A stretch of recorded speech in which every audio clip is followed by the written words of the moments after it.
నమస్కారం. ఇప్పుడు మనం భాగవతంలో రాసక్రీడాభివర్ణనము ఇది చదువుకుందాం. ఆ శరత్కాలంలో అంతర్యామి అంతములేనివాడు అయిన ఆ శ్రీకృష్ణుడు చిత్రకారుడై రమణీయమణులతో రాసక్రీడ సలపడానికి ఆరంభించాడు. గోపికలు గోవిందుని చుట్టూ వలయాకారంగా ఏర్పడి ఒకరి చేతులు ఒకరు సవిలాసంగా పట్టుకుని తిరిగినారు. పలు రీతుల స్ఫురించే ముఖ విన్యాసాలతో, హస్త విన్యాసాలతో, పాద విన్యాసాలతో ఆ రాసగోష్ఠి భాసిల్లింది. తిలకిస్తున్న ఖేచరుల లోచనాలకు, మనస్సులకు అది ఆనందాన్ని సమకూర్చింది. ఈ విధంగా పలుపోకలు పోనేర్చిన ఆ పురుషోత్తముడు విజృంభించి రాసక్రీడకు ఉపక్రమించాడు. మచ్చలేని చంద్రబింబంలాంటి ముఖాలు గల ముద్దియలిద్దరూ కైసేసుకుని వీణలు చేయబూనినారు. వారు వీణావాదనంలో ప్రావీణ్యం గలవారు. సొంపుగా మదికింపుగా వాయిస్తూ ఆనంద ప్రవాహాన్ని వెల్లిగొలిపే గీతాన్ని గానం చేశారు. కృష్ణుడు ఎడతెగని నిశ్చలమైన వేడుకతో సమ్మోహకమైన మురళిని సవిలాసంగా చేతనందుకున్నాడు. దానిని తన తీయని కెమ్మోవికి గదించాడు. గొల్లభాములు కొప్పులలో చెరివికొన్న కలువపూల కమ్మని వాసనలను వీడని తన చిగుళ్ల వంటి చేతివ్రేళ్లను యతి లయ బద్ధంగా ఆ మురళీరంధ్రాల మీద సాగిస్తూ పూరించాడు. తామర రేకుల నడుమ దుద్దువలే గోపాంగనా మధ్యంలో అతడు మువ్వంపులతో మురిపి ములుకుతూ నిలిచాడు. ఎందరు గోపకాంతలో అందరకు తానొక్కడై అందరైనాడు. గోపిక ప్రక్క తాను, తన ప్రక్క గోపిక ఉండేలాగున నిలిచి రాసమండలం కల్పించాడు. అది నృత్య విద్యా మహాసముద్రానికి చుట్టూ ఏర్పడిన చిలియలి కట్ట చందంగా పులుపారింది. ఆ రాసమండలం 1000 కన్నుల దేవేంద్రుడికి సైతం అచ్చరువు గొలిపింది. వేల్పులు సంతోషంతో వినువీధి నుంచి పూలజల్లులు కురిపించారు. ఆ పూగుత్తులలో తిరుగాడు తుమ్మెదల వర్ణియను పురుడిస్తూ పలువురు కృష్ణులు విరాజిల్లినారు. బంగారు మణుల మధ్యనున్న మహేంద్ర నీలమణుల మాదిరి వారు వెలుగొందినారు. ఆడ ఏనుగులతో కలిసి విహరించడంలో ఆసక్తి వహించిన మగ ఏనుగుల అందాన్ని వారు చిందించినారు. చిగిర్చి పూచిన తీగలతో ఆవరింపబడిన కానుగ చెట్ల అందచందాలను ఆ గోపాలమూర్తులు పుణికి పుచ్చుకున్నారు. మెరుపు తీగలతో కూడిన నీల మేఘాల పోలికను అందుకున్నారు. జలజల ప్రవహించే కొండకాలువలతో నిండిన రోహిణ గిరి శిఖరాల సామ్యాన్ని వారు సంతరించుకున్నారు. లోకాలను మోహింపజేసే శ్రీకృష్ణుడు ఎర్ర తామరల వలె అరుణములైనవి, చంద్రఖండాల వలె స్వచ్ఛమగు గోళ్లు కలిగినవి, ప్రావులకు చెలువుల పాపటలకు అలంకారమైనవి, సనక సనందనాది యోగీంద్రుల మనస్సులకు ఆభరణములైనవి అయిన తన చరణాలను ఒండింటితో చేర్చినాడు. అతడు సమంగా నిలిచి దోసిటితో పూలు చల్లినాడు. మిక్కిలి సుందరములై అరవిందముల వలె ప్రశస్తములైన తన 2 హస్తాలను తనకు ఈవల ఆవలనున్న గోపికల మెడలపై నుంచినాడు. పాటకు అనుగుణంగా చెరువుగా అడుగులు వేశాడు. వలయాకృతిలో ఉన్న రాసబంధాలలో అతడు నాట్యం గావించాడు. అచ్యుతుడు ఆ గోపకాంతలతో కలిసి శంఖము, పద్మము, వజ్రము, కందుకము, చతుర్ముఖము, చక్రవాళము, చతుర్భద్రము, సౌభద్రము, నాగము, నంద్యావర్తము, కుండలీకరణము, ఖురరీబంధము మొదలైన విశేష రాసబంధాలలో ప్రవేశించాడు. వారందరూ ఏకపాదము, సమపాదము, వినివర్తితము, గతాగతము, వలితము, వైశాఖము, మండలము, త్రిభంగి మొదలైన భంగిములతో నిలిచారు. వారి బంగరు చిరుగంటల చప్పుడు మనోజ్ఞములైన అందెల రవళి జగమందలి జనుల వీనులకు విందు చేశాయి. ఆ రాసక్రీడలో వారు ఘటితము, మర్దితము, పార్శ్వగము మొదలైన పాద విన్యాసాలు ప్రదర్శించారు. సమపాద శకటవదన మతల్లి శుక్తి ప్రముఖాలైన పార్థివచారి విశేషాలు చూపించినారు. అపక్రాంతము, డోలాపాదము, సూచి, మున్నగు గగనచారి విశేషాలు ప్రకటించారు. కల్పతరు శాఖల వలె మనోహరాలైనవి, దిగ్గజముల తుండాలను గేలి చేసేవి, ముల్లోకాలకు క్షేమంకరము అయిన వారి కరములందలి రత్న కంకణ కాంతులు అంబరతలం నలుమూలలా వ్యాపించాయి. వారు అర్ధచంద్రము, కర్తరీముఖము, కపిత్తము, కటకాముఖము, శుకతుండము, లాంగూలము, పద్మకోశము, పతాకము మొదలుగా తమ తమ భావాలను సూచించే నానా విధములైన నయాలను చూపించారు.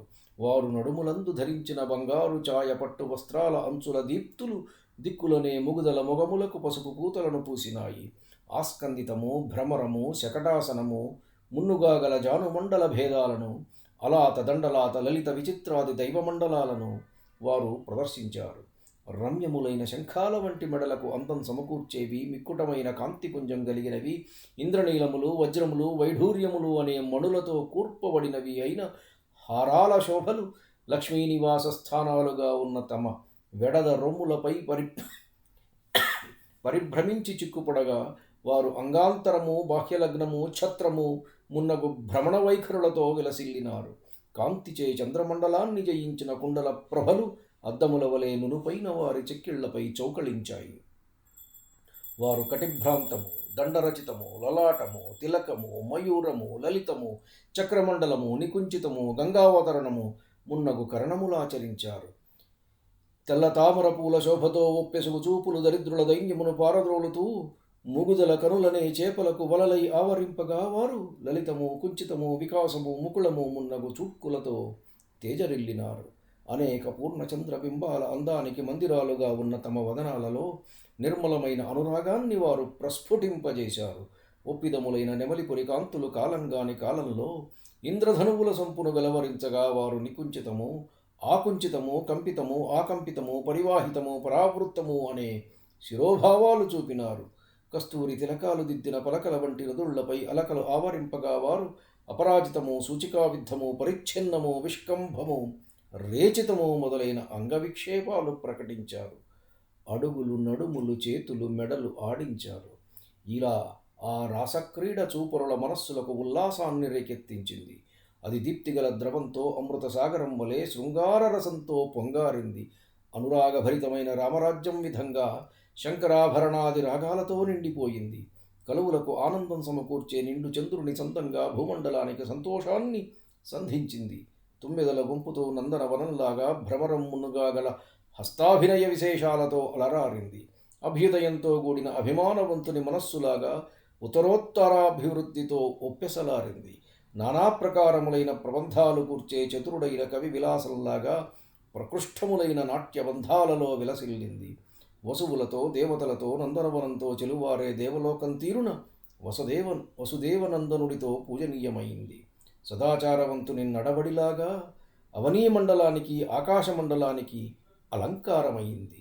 మేనహారము దాల్చిన మెలతలాగా అవయవముల కదలికతో మనసులు హరించింది. గౌరీనిలయమైన హిమవంతంలాగా నానా విధానాలు గల సంచారాలతో శోభిల్లింది. గుణవంతుడైన కుమారుని వల్ల కులం ప్రకాశించినట్టు వేణువిలాసంతో ఆ రాసలీల భాసిల్లింది. నడుములు జవజవలాడగా, మందహాసాలు క్రందుకొనగా, మెడలోని దండలు మెలివడగా, మొలనూళ్ళు సడలగా, చూపుల నిగ్గులు పొలయగా, చెమటలు క్రమ్మగా, అలకలు చెదరగా, చెవికమ్మలు మెరయగా, ఆ బింబాధరులు నీలిమబ్బుల నడుమ మెరుపు తీగల్లాగా దీపిస్తూ కృష్ణునితో కూడి ఉల్లాసంగా ఆడినారు, పాడినారు.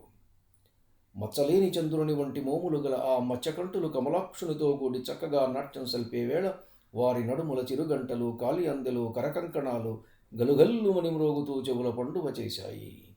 పరీక్షన్ మహారాజా విను, లేడి కన్నుల వంటి కన్నులు గల ఆ అన్నుల మిన్నలతో రాజీవాక్షుడు గావించే రాసక్రీడను వినువీధిలో దేవవల్లభులు వారి భార్యలతో కూడి బారులు తీరి విమానాలెక్కి వీక్షించారు. ఓ రాజా, అప్పుడు పువ్వుల వానలు కురిశాయి, గగనతలాన భేరులు మ్రోగాయి. గంధర్వ నాయకులు తమ తరుణుల సరసనుండగా జనార్దనుని గుణగానం చేశారు. రాజవంశోత్తమ గోవిందుడు గోపవధువులతో రాసలీల సలుపుతుండగా చూచి కామపీడితులై ఖేచర భామినుల పారవశ్యంతో తూలి సోలి తమ ప్రాణపతుల మీద వాలిపోయారు. సోమునితో సమానమైన మోములు గల ఆ గొల్లభామలు చంద్రవంశాన జన్మించిన శౌరితో చేరి నటింపగా చుక్కలతో గూడి చంద్రుడు ఆ నాట్యాన్ని చూస్తూ ఉండడం చేత రాత్రి ఆలస్యంగా గడిచింది. కాళింది జలకణాలను చిలుకుతూ, తమ్మిపూల తాపులను విరజిమ్ముతూ, చెలువల చెమటల నుడుపుతూ, రమణులకు రాసక్రీడ వల్ల కలిగిన బడలికలను బాపుతూ, మగువుల మనస్సుల్లో నూతనమైన సుఖ సంపత్తిని సమకూరుస్తూ సారసనేత్రుడు శ్రీకృష్ణుడు సంతోషించేటట్లు మంగళకరంగా మందమారుతం వీచింది. ధన్యవాదం. నమస్కారం. మీ ఊట్కూరు జానకి రామారావు. ఇంకా ఈ రాసక్రీడాభివర్ణనం ఇంకా ఉన్నది.